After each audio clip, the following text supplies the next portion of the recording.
Please do subscribe to Prajabheri News Channel.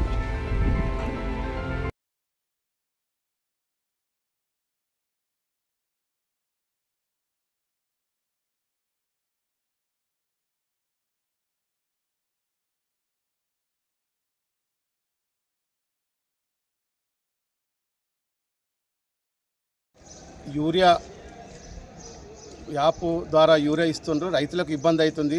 ఏంటంటే phone download చేసుకోమని చెప్తే యాప్ డౌన్లోడ్ చేసుకోమని చెప్తారు. అందరి దగ్గర పెద్ద ఫోన్ లేదు, చిన్న ఫోన్ మాత్రం ఉంటుంది. యాప్ డౌన్లోడ్ ఎట్లా చేసుకుంటారు?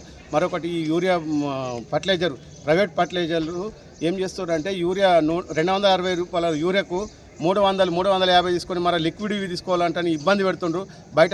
బయట దొరుకుతుంది కానీ ఏమిటో ఇబ్బంది పెడుతున్నారు. ఎందుకంటే 260 రూపాయలది 350, 400కి అమ్ముతారు ఫర్టిలైజర్. వెంటనే ప్రైవేట్ ఫర్టిలైజర్లు అమ్ముతే వాళ్ళ మీద గవర్నమెంట్ వెంటనే చర్య తీసుకొని వాళ్ళని లైసెన్స్ రద్దు చేయాలి. మరి రైతులను ఇబ్బంది పెట్టద్దు. ఎందుకంటే రైతులకు ఈ యాప్ ద్వారా ఇప్పుడు చిన్న ఫోన్ ఉన్న వాళ్ళకు వాళ్ళు చదువుకోలేదు, వాళ్ళకు ఓటీపీ చెప్పాలంటే ఇబ్బంది అవుతుంది, మరి యాప్ వేసుకోవాలంటే ఇబ్బంది అవుతుంది. గవర్నమెంట్ ఆలోచించి వెంటనే రైతులను ఆదుకోవాలి. మరి ప్రైవేట్ ఫర్టిలైజర్ యజమానుల మీద చర్య తీసుకోవాలి. వాళ్ళు ఖచ్చితంగా దళాలు వాళ్ళను భయపెడుతున్నారు. ఎందుకంటే వాటి యూరియా కావాలంటే మీరు ఏదైనా లిక్విడ్ తీసుకోవాలి, స్ప్రే అని చెప్తున్నారు.